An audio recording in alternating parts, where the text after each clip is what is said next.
इस वाले वीडियो में हमको स्वाध्याय के जो सवाल रह गए हैं, ठीक है, थोड़े ही सवाल हैं, उससे हम लोग अच्छे से कर लेंगे, ठीक है। दूसरी चीज़ कि आपको नोट्स बनाते हुए चलना है, ये नहीं कि बस वीडियो देख लिया और ख़त्म हो गया, ऐसा नहीं, आपको नोट्स बनाते हुए चलना है, ठीक है। मेरा टारगेट ये रहेगा कि मैं आपको एक ही बार आप वीडियो देखें और आपको तुरंत ही चीज़ें समझ में आ जाए। फिर भी अगर चीज़ें समझ में नहीं आ रही हैं, ठीक है, तो आपके अगर आप रिवीजन नहीं करें तो ये दिक्कत होने वाली है। तो इसलिए मेरा रिक्वेस्ट है पहले कि आप रिवीजन ज़रूर करते रहें और नोट्स ज़रूर बनाना है आपको, ठीक है। लेकिन मेरी 100% गारंटी कि अगर आप इसको अच्छे से ध्यान से पूरा कॉन्सेंट्रेशन देख लेंगे तो आपको चीज़ें वहीं के वहीं समझ में आ जाएंगी, ठीक है। तो जो पहला सवाल इसमें दिया है कि इसमें आपको टेबल दिया है, ठीक है। इसमें पहला वाला दिया है कि परमाणु संख्या आपको दी है 9, द्रव्यमान संख्या खाली जगह दे दी है, न्यूट्रॉनों की संख्या आपको दे दी गई है, प्रोटॉनों की संख्या भी खाली जगह है, यानी ये सब जो खाली जगह दिख रही है ना, ये आपको भरना है। और ये आपका पहला सवाल है, ये एक सवाल है, ये दूसरा सवाल, ये तीसरा, चौथा, 5 सवाल है इस टेबल के अंदर। तो आपको दिया परमाणु संख्या, इसी परमाणु संख्या और न्यूट्रॉन संख्या से आपको द्रव्यमान संख्या निकालनी है, प्रोटॉन की संख्या निकालनी है, इलेक्ट्रॉनों की संख्या निकालनी है और परमाणु स्पीशीज, यानी वो कौन सा परमाणु होगा जिसके अंदर न्यूट्रॉनों की संख्या 10 होगी, ठीक है। अब आपको अगर मेरा इसके पहला लेक्चर याद हो तो मैंने आपको चीज़ बताई थी कि अगर आपको परमाणु संख्या पता है तो परमाणु संख्या से आप बता सकते हैं कि प्रोटॉनों की संख्या कितनी होगी। मैंने आपको बताया भी था कि जो आपकी परमाणु संख्या होगी वही आपका क्या होगा, न्यूट्रॉनों की संख्या भी होगी, प्रोटॉनों की संख्या होगी। जो आपका परमाणु संख्या होगा वही आपका क्या होगा, प्रोटॉनों की संख्या। तो अगर यहाँ पे परमाणु संख्या 9 है तो मेरे प्रोटॉन की संख्या कितनी हो जाएगी, 9, ठीक है। तो एक चीज़ आपका निकल गया, प्रोटॉन की संख्या आपने निकाल दी, न्यूट्रॉनों की संख्या आपको दी हुई है, कितनी है, 10 है। अब मैंने आपको एक चीज़ बताया था कि जो द्रव्यमान संख्या होती है, द्रव्यमान संख्या क्या होती है, तो प्रोटॉन प्लस न्यूट्रॉन होती है सीधे। तो प्रोटॉन मैंने निकाल दिया, किसे, परमाणु संख्या 9 है तो प्रोटॉन की संख्या भी कितनी हो जाएगी, 9, और तो 9 निकाल दिया मैंने, न्यूट्रॉन की संख्या 10 है, ये आपको सवाल में दिया ही गया। तो जब आपको दोनों जोड़ देंगे तो आपका आंसर कितना आएगा, 19। तो यहाँ पे आपका द्रव्यमान संख्या कितना निकल जाएगा, 19। द्रव्यमान संख्या आपने निकाल दी, द्रव्यमान संख्या निकाल दी आपने, न्यूट्रॉन संख्या आपको दी हुई थी, प्रोटॉन की संख्या हमने इसको देख के निकाल दी, बचा क्या, इलेक्ट्रॉन की संख्या। अब आपको याद हो, एक और चीज़ याद होना चाहिए, जब मेरा वो वीडियो खत्म होने वाला था, मुझे लगता है 4-5 मिनट पहले ही मैंने आपको एक और चीज़ बताई थी, जितने आपके परमाणु, जो आपके प्रोटॉनों की संख्या होती है, जो आपके प्रोटॉनों की संख्या होती है वो बराबर होती है इलेक्ट्रॉनों की संख्या, यानी जितने प्रोटॉन होंगे उतने ही इलेक्ट्रॉन होंगे। तो प्रोटॉन की संख्या तो मैंने निकाल दिया, किस पर से, परमाणु संख्या, जो परमाणु संख्या होती है वही प्रोटॉन की संख्या होती है। तो प्रोटॉन की संख्या 9 निकली, और जितने प्रोटॉन होंगे उतने ही इलेक्ट्रॉन होंगे। तो यानी इलेक्ट्रॉन की संख्या कितनी भी, अगर मेरे प्रोटॉन 9 है तो इलेक्ट्रॉन भी कितने होंगे, 9, तो इलेक्ट्रॉन की संख्या भी 9 निकल गई, प्रोटॉन की संख्या 9 निकाल दी। द्रव्यमान संख्या क्या होती है, प्रोटॉन प्लस न्यूट्रॉन दोनों मिला के, तो यहाँ पे कितना जाएगा, 19। अब परमाणु संख्या 9 से आपको याद होना चाहिए, अगर मैंने आपको एक चीज़ बताया था कि आपको टेबल अच्छे से याद होना चाहिए, कम से कम आपको 20 तक का। तो अगर आप पढ़ना शुरू करेंगे तो hydrogen, helium, lithium, beryllium, boron, carbon, nitrogen, oxygen, fluorine 9 number पे क्या आता है आपका, फ्लोरीन आता है, ठीक है, क्या आता है, फ्लोरीन आता है। तो यानी 9 परमाणु संख्या वाला जो स्पीशीज है, परमाणु स्पीशीज, वो क्या होगा, मेरा फ्लोरीन होगा। दूसरे सवाल में क्या करेंगे, दूसरा सवाल देखते हैं, जैसे कि परमाणु संख्या 16 दे दिया है, यानी जो परमाणु संख्या होगा नहीं वो मेरे प्रोटॉन की संख्या होगी। अब यहाँ पे आपको देखिए एक चीज़ दिख रहा होगा, परमाणु की संख्या 16 है, द्रव्यमान संख्या आपको दे दिया। अब यहाँ पे ना प्रोटॉन दिया, ना इलेक्ट्रॉन दिया, ना ही न्यूट्रॉन की संख्या दी है, ना प्रोटॉन की संख्या दी है, इलेक्ट्रॉन की। लेकिन अगर आपको एक चीज़ याद हो कि परमाणु की जो संख्या होती है वही मेरी क्या होती है, प्रोटॉनों की संख्या निकल, यानी परमाणु संख्या 16 है तो प्रोटॉन की संख्या कितनी आ जाएगी, 16। अब एक चीज़ समझिए, प्रोटॉन की संख्या निकाल दी मैंने 16, मेरे पास द्रव्यमान संख्या जो है वो है 32, प्रोटॉन की संख्या 16 निकाल दी मैंने परमाणु संख्या देख के, द्रव्यमान संख्या 32 दी। अब आपको एक कुछ याद आना चाहिए, द्रव्यमान संख्या क्या होती है, द्रव्यमान संख्या क्या होती है, तो आपको याद होगा द्रव्यमान संख्या बराबर होता है प्रोटॉन प्लस न्यूट्रॉन की संख्या। द्रव्यमान संख्या आपको दी हुई कितनी है, 32, द्रव्यमान संख्या कितनी है, 32, बराबर प्रोटॉन की संख्या मैंने निकाला कितनी, 16, न्यूट्रॉन की संख्या मुझे पता नहीं है, तो मैं क्या करूँगा, न्यूट्रॉन की संख्या निकालनी है, ठीक है, 16 है, बराबर किधर जाऊँगा, तो 32 तो ऐसे ही रहेगा, 16 यहाँ पे क्या प्लस था, यहाँ पे क्या जाएगा माइनस, बराबर के इधर न्यूट्रॉन तो मेरा अभी बचा ही हुआ है, तो 32 में से 16 जाएगा तो कितना बचेगा, 16। तो यानी न्यूट्रॉन की संख्या कैसे निकाली मैं, यानी न्यूट्रॉन की संख्या मेरी निकली 16। तो 16 परमाणु संख्या यानी 16 प्रोटॉन, फिर 32 द्रव्यमान संख्या यानी प्रोटॉन प्लस न्यूट्रॉन, तो 32 में से 16 घटाऊंगा तो न्यूट्रॉन की संख्या आ गई और प्रोटॉन की संख्या निकल के 16, और जो प्रोटॉन की संख्या वो इलेक्ट्रॉन की संख्या होगी। तो आपका यहाँ भी 16 आ जाएगा, यहाँ भी 16 और यहाँ भी 16, यानी तीनों क्या आ जाएंगे, 16 आपके। इसी तरह से आपको क्या करना है, जो आपका तीसरा, चौथा और 5वां सवाल है, ये आपको करके, और बहुत ही ईजी है, जिस तरह से मैंने पहले से बताया ना, इसी तरह से आपको करना है। इन तीनों को आपको हल करके आपको कमेंट बॉक्स में लिखना है, ठीक है। आगे चलते हैं, अब आते हैं एमसीक्यू पे। आप पहला एमसीक्यू में जो 18 नंबर का एमसीक्यू उसमें लिखा है कि सोडियम का सही इलेक्ट्रॉनिक विन्यास निम्न में से कौन सा है। पहला, अगर आपको याद होगा, सोडियम जो है वो आता है 11 नंबर पे आता है, ठीक है। अब मैं यहाँ पे एक एटम बनाता हूँ, ठीक है, ये है मेरा केंद्रक, ठीक है। अब मैं क्या कर रहा हूँ, यहाँ पे मैंने कुछ कक्षाएं बनाई, ठीक है। मैं 3 तक जाता हूँ, तो मुझे पता है पहली कक्षा को मैं के बोलता हूँ, दूसरी को मैं एल बोलता हूँ, तीसरी को मैं एम, और इसी पर मैं आपको पहला वाला भी याद दिला देता हूँ। हम जो किसी भी इलेक्ट्रॉनिक विन्यास में कितने, पहली कक्षा को मैं 1 नाम दे सकता हूँ, दूसरी को मैं 2, तीसरी को मैं 3, और मैंने आपको लास्ट लेक्चर में मैंने ये भी बताया था कि बोर-बोरे ने क्या बताया था कि परमाणु की संख्या कैसे भरेंगे, इलेक्ट्रॉनिक की संख्या भरने का नियम क्या था, n² वाला था। मैंने कुछ बताया था आप लोग को, उसमें क्या था कि आपको जो भी है n की जगह पे रखना है, यानी पहली आपका 2n² जो फार्मूला था, ठीक है। बोर-बोरे ने कौन सा फार्मूला दिया था, तो 2n²। इसमें n क्या होता था, तो कक्षा नंबर, यानी पहले कक्षा में कितने, पहले जो पहली कक्षा को उसको 1 नंबर देना है, दूसरे वाले को 2, तीसरे वाले को 3, और जो कक्षा नंबर हो तो वही क्या था, n = 1, n = 2। तो पहली कक्षा में मैं क्या भर सकता था, तो 2 फार्मूला जो होता है, n की जगह पे मैं 1 रखूंगा, और 1 का स्क्वायर करूँगा कितना आएगा, 1 का स्क्वायर 1, और इंटू 2, यानी ये क्या है, गुणे में 2 गुणे 1 का वर्ग, तो 1 का वर्ग तो 1 ही होगा, 1 का गुणा 2 के साथ करूँ तो उत्तर कितना आएगा, यानी पहली कक्षा में मैं कितनी भर सकता हूँ, 2।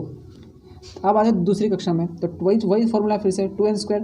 दूसरी कक्षा के लिए मैं n बराबर क्या हो जाएगा, 2, तो n की जगह पे तो स्क्वायर हो जाएगा, 2 तो मेरा ऐसे ही पड़ा है, तो 2 का वर्ग कितना होता है, 4, 2 तो मेरा ऐसा ही है, तो 4 दूनी कितना हो जाएगा, 8, यानी दूसरी कक्षा में मैं कितना भर सकता हूँ, 8।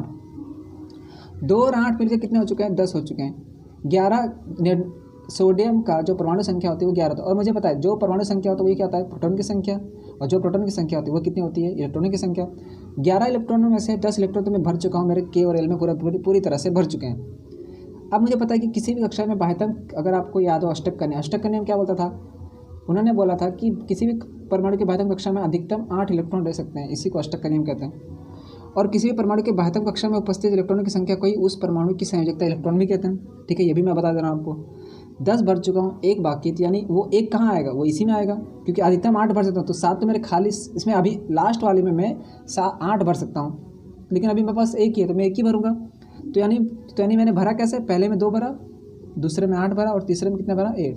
तो ये आएगा आपका इलेक्ट्रॉनिक विन्यास। तो इसमें से जो भी ऑप्शन दिखे 2 8 1 वाला, तो ये तो 2 8 है लेकिन 1 नहीं है, तो ये गया। इसमें 8 से स्टार्ट, भाई कभी भी 8 से शुरू नहीं, हमेशा 2 से फिर 8 फिर इस तरह से बनना, तो ये भी गलत। इसमें 2 1 है लेकिन बीच में 1 आ गया था, ऐसा होगा नहीं। और आपको एक चीज़ और याद होगी, जब तक अंदर वाली कक्षाएं नहीं भरी, यानी पहली कक्षा अगर 2 नहीं भरेगा, तो ऐसा नहीं कि मैं 2 यहाँ ना भरूँ सीधा मैं 8 भर दूँ, नहीं, पहले 2 भरूँगा, पहले अंदर वाली कक्षा भरेगी, फिर उसके बाहर वाली, फिर उसके बाहर वाली, तो ये तो ऐसा भी नहीं होगा। तो लास्ट ऑप्शन क्या आ गया आपका, 2 8 1। तो ये आपका सोडियम का इलेक्ट्रॉनिक, ठीक है। तो अभी जो तीसरा 17 नंबर का सवाल है, ठीक है, ये बहुत ही इंपॉर्टेंट क्वेश्चन है। ये ऐसा क्वेश्चन है, इस पर से मैं अभी आपको 2 क्वेश्चन बताऊंगा, ठीक है। फिर आप ही सोचेंगे कि ऐसा, यानी एक आपकी छोटी सी भूल, जल्दीबाजी में पहले आपने ऐसा किया और आपने शब्दों को नहीं समझा। और मैं तो अपने हर वीडियो में यही बोलता हूँ कि आपको शब्दों का मतलब समझना है, कि सवाल क्या पूछ रहा है और आपको जवाब क्या देना है। जैसे कि इस सवाल में देखिए क्या बोल रहा है, क्लोरीन आयन में संयोजकता इलेक्ट्रॉनों की संख्या बतानी है आपको। 4 ऑप्शन दे दिया है उसने, 16 दिया है, 8 दिया, 17 दिया, 18 दिया। अब नॉर्मली लोग क्या करेंगे, अगर आपको 1 से 20 तक याद हो तो आपको पता है कि क्लोरीन जो है वो 17 नंबर पे आता है। तो अब 17 नंबर पे आता है मतलब क्या है कि इसमें प्रोटॉन की संख्या 17 और इलेक्ट्रॉन की संख्या भी 17, यानी मुझे 17 इलेक्ट्रॉन भरने हैं परमाणु में। तो नॉर्मली क्या लोग क्या करेंगे, पहले 2 भर देंगे, फिर दूसरे 8 भरेंगे, 10 हो गए, और तीसरा क्या होता है 7। लेकिन 7 ऑप्शन में नहीं दिख रहा है, तो क्या करेंगे, तो उनको ऐसा लगेगा कि जो क्लोरीन है वो 17 नंबर पर आ रहा है, क्लोरीन जो है वो 17 नंबर पर आ रहा है, तो इसका आंसर क्या होगा, 17 टिक करके चले आएंगे। लेकिन अगर आपने ध्यान से देखा हो, यहाँ पर क्या लिखा है, क्लोरीन के ऊपर माइनस लिखा हुआ है और आयन लिखा हुआ है, मतलब, और आयन जैसे शब्द आ गए, आपको याद होना चाहिए, आपको चैप्टर नंबर 2 मैंने आपको परिभाषा याद कराई थी कि जब धातु और अधातुओं के बीच में इलेक्ट्रॉनों का स्थानांतरण होता है, तो उससे बनने वाला तो उससे जो तत्व बन के तैयार होता है वो होता है एक आयन। आयन में क्या होता है कि जब कोई तत्व इलेक्ट्रॉन त्याग करता है या इलेक्ट्रॉन प्राप्त करता है, तो वो एक आयन बन जाता है, तब वो तत्व वाले गुणधर्म छोड़ के किसमें बदल जाता है, आयन बदल जाता है। अब यहाँ पर Cl माइनस है, और आपको अगर प्लस और माइनस के बारे में पता नहीं है, जैसे यहाँ पे अगर मैं Na प्लस लिख दूँ, यहाँ Cl माइनस है, इसका बहुत बड़ा मतलब होता है ये Na क्या है, यहाँ पे सोडियम अब एक आयन बन चुका है। अगर खाली Na बच पड़ा हुआ है तो ये एक तत्व है, लेकिन अगर यहाँ पे मैं Na प्लस कर दूँ ना, ठीक है, यहाँ पर अगर मैं Na करके प्लस कर दूँ तो ये क्या हो जाएगा, एक आयन हो गया। अगर सिर्फ Na लिखा हुआ है तब तो ये एक तत्व है, एक एलिमेंट हो गया। अब यहाँ पे अगर Cl लिखा है तो क्या है, तत्व है, लेकिन Cl माइनस कर दूँ तो ये क्या बन गया, आयन। अब देखिए Cl माइनस का मतलब क्या होता है, प्लस का मतलब क्या है। अगर किसी भी तत्व के ऊपर अगर प्लस लिखा हुआ है यानी उसने क्या किया कि इलेक्ट्रॉन को दान दे दिया, और अगर किसी तत्व ने के ऊपर अगर माइनस लिखा हुआ है, ठीक है, इसका मतलब क्या है कि उसने इलेक्ट्रॉन लिया है। प्लस हो तो उसने इलेक्ट्रॉन दान किया, और अगर माइनस है इसका मतलब उसने इलेक्ट्रॉन क्या किया, उसने लिया है।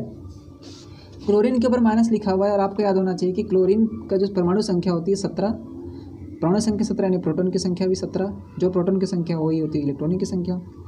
और सवाल में क्या बचा पे लिखना है, उसको क्या हमको क्या निकालना है, Cl आयन के यानी क्लोरीन आयन की संयोजकता इलेक्ट्रॉन की संख्या निकालनी। और क्लोरीन आयन के ये शब्द जरूरी है, आपको निकालना क्या पहले वो देखना है, क्या निकालनी है, संयोजकता इलेक्ट्रॉन। संयोजकता इलेक्ट्रॉन का मतलब क्या होता है कि किसी भी परमाणु के बाह्यतम कक्षा में उपस्थित इलेक्ट्रॉनों की संख्या जो होती है वही होती है क्लोरीन। अब नॉर्मली फटाफट क्या करेंगे कि अच्छा 17 है यानी 17 नंबर पे आता है, यानी पहले 2 भरूंगा फिर 8 भरूंगा, तो 8 और 2 और 8 10, 10 और 7 17, ठीक है। अगर ऑप्शन में यहाँ पे 7 दिया था ना तो मैक्सिमम लोग यहाँ पे 7 टिक करके चले जाते हैं, लेकिन उसने देख लीजिए माइनस कर दिया, यानी उसने, और माइनस का मतलब क्या है कि उसने एक इलेक्ट्रॉन ले लिया है। नॉर्मली 17 ही होते हैं, लेकिन अगर माइनस लिख दिया है मतलब क्या है कि उसने एक इलेक्ट्रॉन ले लिया, तो उसके आप बाह्यतम कक्षा में 7 की जगह पे 7 था पहले से, एक और ले लिया, तो अब कितने हो गए, 8 हो गए ना। तो अब तो उसका अष्टक पूरा हो चुका है। तो अब जो उसकी बाह्यतम कक्षा होगी ये कौन सी होगी, ये वाली कक्षा। तो बाह्यतम कक्षा में जो इलेक्ट्रॉन की संख्या वो कितनी होगी, वो 8 होगी। तो आपका आंसर क्या जाएगा, 8, ठीक है। तो इस तरह से आपको सवाल है। अगर इसी सवाल में अगर मैं Cl की जगह पे मैं माइनस नहीं ना लगाऊँ ना, और फिर आपसे पूछूँ किसकी, और फिर अगर मैं आपसे पूछता कि क्लोरीन, ठीक है, और अगर मैं माइनस नहीं लगाऊंगा ना तो यहाँ पे मैं आयन शब्द भी हटा दूंगा। आयन कब लगेगा, जब इलेक्ट्रॉन दान करेगा या इलेक्ट्रॉन प्राप्त करेगा।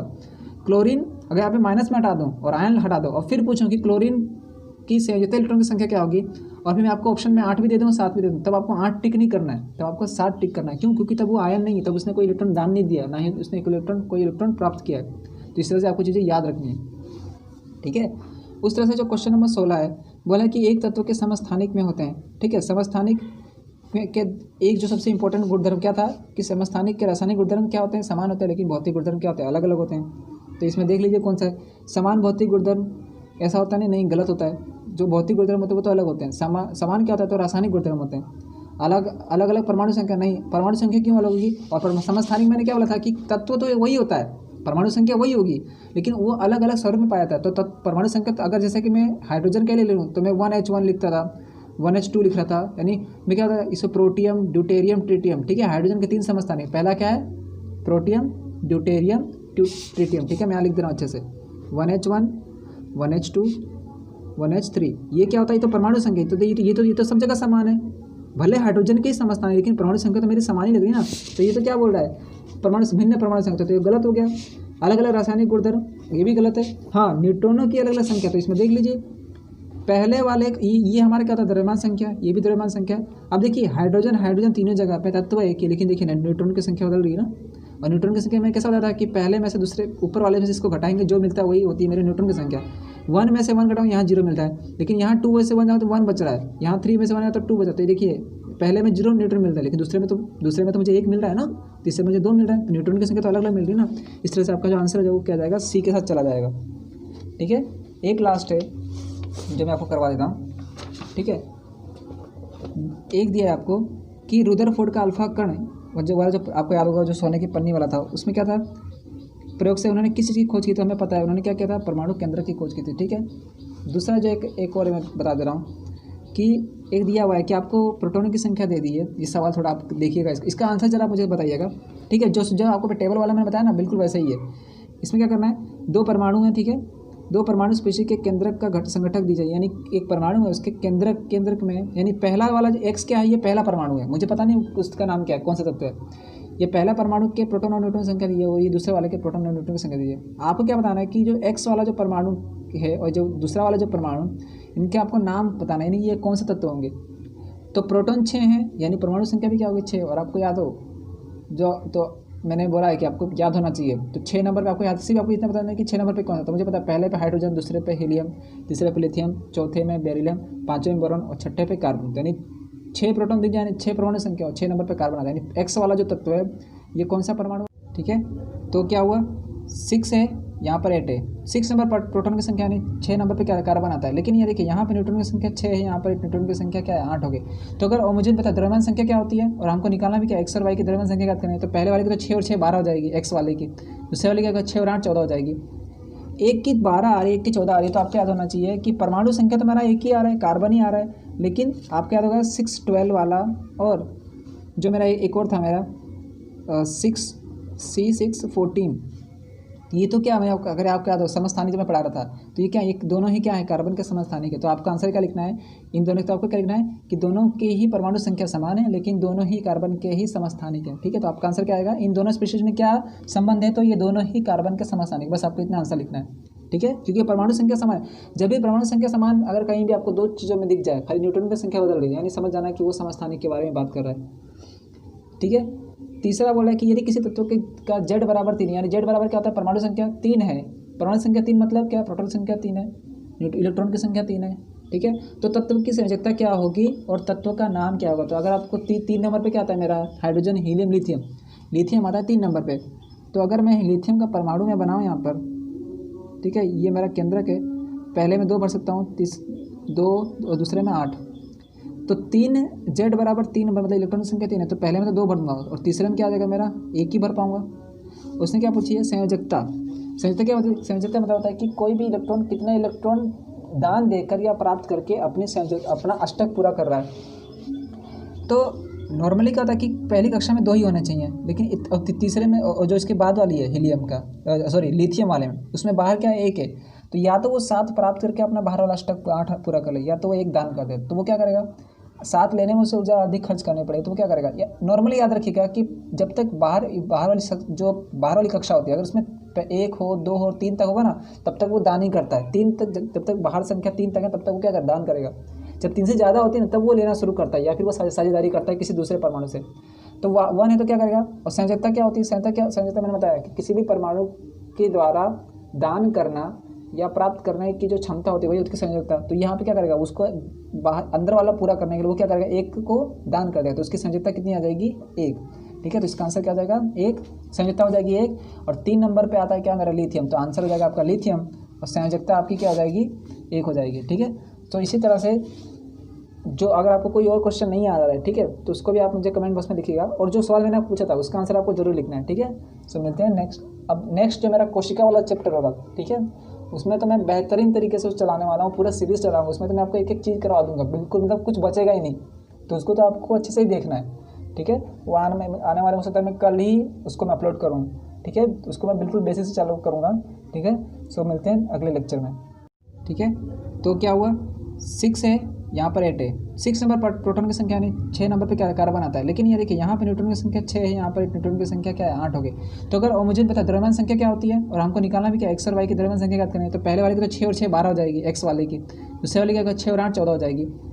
एक की 12 आ रही है, एक की 14 आ रही है, तो आपको याद होना चाहिए कि परमाणु संख्या तो मेरा एक ही आ रहा है, कार्बन ही आ रहा है, लेकिन आपको याद होगा 6 12 वाला और जो मेरा एक और था मेरा 6 14, ये तो क्या मैं अगर आपको याद हो समस्थानिक जब मैं पढ़ा रहा था, तो ये क्या एक दोनों ही क्या है कार्बन के समस्थानिक है। तो आपका आंसर क्या लिखना है, इन दोनों तो आपको क्या लिखना है कि दोनों के ही परमाणु संख्या समान है लेकिन दोनों ही कार्बन के ही समस्थानिक है। ठीक है, तो आपका आंसर क्या आएगा, इन दोनों स्पीशीज में क्या संबंध है, तो ये दोनों ही कार्बन के समस्थानिक, बस आपको इतना आंसर लिखना है। ठीक है, क्योंकि परमाणु संख्या समान, जब भी परमाणु संख्या समान अगर कहीं भी आपको 2 चीज़ों में दिख जाए, खाली न्यूट्रॉन की संख्या बदल रही है, यानी समझ जाना कि वो समस्थानिक के बारे में बात कर रहा है। ठीक है, तीसरा बोला है कि यदि किसी तत्व के का Z बराबर 3, यानी Z बराबर क्या होता है, परमाणु संख्या 3 है, परमाणु संख्या 3 मतलब क्या, प्रोटॉन संख्या 3 है, इलेक्ट्रॉन की संख्या 3 है। ठीक है, तो तत्व की संयोजकता क्या होगी और तत्व का नाम क्या होगा। तो अगर आपको 3 नंबर पे क्या आता है मेरा हाइड्रोजन हीलियम लिथियम, लिथियम आता है 3 नंबर पे, तो अगर मैं लिथियम का परमाणु में बनाऊँ यहाँ पर, ठीक है, ये मेरा केंद्रक है, पहले में 2 भर सकता हूँ, 2 और दूसरे में 8, तो 3 Z बराबर 3 नंबर मतलब इलेक्ट्रॉन की संख्या 3 है, तो पहले में तो 2 भर दूंगा और तीसरे में क्या आ जाएगा मेरा 1 ही भर पाऊंगा। उसने क्या पूछी है, संयोजकता। संयोजकता क्या होती है, संयोजकता मतलब होता है कि कोई भी इलेक्ट्रॉन कितना इलेक्ट्रॉन दान देकर या प्राप्त करके अपना अष्टक पूरा कर रहा है। तो नॉर्मली क्या होता है कि पहली कक्षा में 2 ही होने चाहिए, लेकिन तीसरे में और जो इसके बाद वाली है हीलियम का लिथियम वाले में, उसमें बाहर क्या है 1 है, तो या तो वो 7 प्राप्त करके अपना बाहर वाला अष्टक 8 पूरा कर ले, या तो वो 1 दान कर दे। तो वो क्या करेगा, साथ लेने में उसे ऊर्जा अधिक खर्च करनी पड़ेगी तो वो क्या करेगा। या नॉर्मली याद रखिएगा कि जब तक बाहर वाली कक्षा होती है, अगर उसमें 1 हो 2 हो 3 तक होगा ना, तब तक वो दान ही करता है। 3 तक, जब तक बाहर संख्या 3 तक है तब तक वो क्या कर दान करेगा। जब 3 से ज़्यादा होती है ना तब वो लेना शुरू करता है, या फिर वो साझेदारी करता है किसी दूसरे परमाणु से। तो 1 है तो क्या करेगा। और संयोजकता क्या होती है, संयोजकता मैंने बताया कि किसी भी परमाणु के द्वारा दान करना या प्राप्त करने की जो क्षमता होती है वही उसकी संयोजकता। तो यहाँ पे क्या करेगा, उसको बाहर अंदर वाला पूरा करने के लिए वो क्या करेगा, 1 को दान कर देगा, तो उसकी संयोजकता कितनी आ जाएगी, 1। ठीक है, तो इसका आंसर क्या हो जाएगा, 1। संयोजकता हो जाएगी 1। और 3 नंबर पे आता है क्या मेरा, लिथियम। तो आंसर हो जाएगा आपका लिथियम, और संयोजकता आपकी क्या हो जाएगी, 1 हो जाएगी। ठीक है, तो इसी तरह से जो अगर आपको कोई और क्वेश्चन नहीं आ रहा है, ठीक है, तो उसको भी आप मुझे कमेंट बॉक्स में लिखिएगा। और जो सवाल मैंने आपको पूछा था उसका आंसर आपको जरूर लिखना है। ठीक है, सो मिलते हैं नेक्स्ट। अब नेक्स्ट जो मेरा कोशिका वाला चैप्टर होगा, ठीक है, उसमें तो मैं बेहतरीन तरीके से चलाने वाला हूँ, पूरा सीरीज चलाऊंगा। उसमें तो मैं आपको एक एक चीज़ करवा दूंगा, बिल्कुल मतलब कुछ बचेगा ही नहीं। तो उसको तो आपको अच्छे से ही देखना है। ठीक है, वो आने वाले हो सकता है मैं कल ही उसको मैं अपलोड करूँ। ठीक है, उसको मैं बिल्कुल बेसिक से चालू करूँगा। ठीक है, सो मिलते हैं अगले लेक्चर में।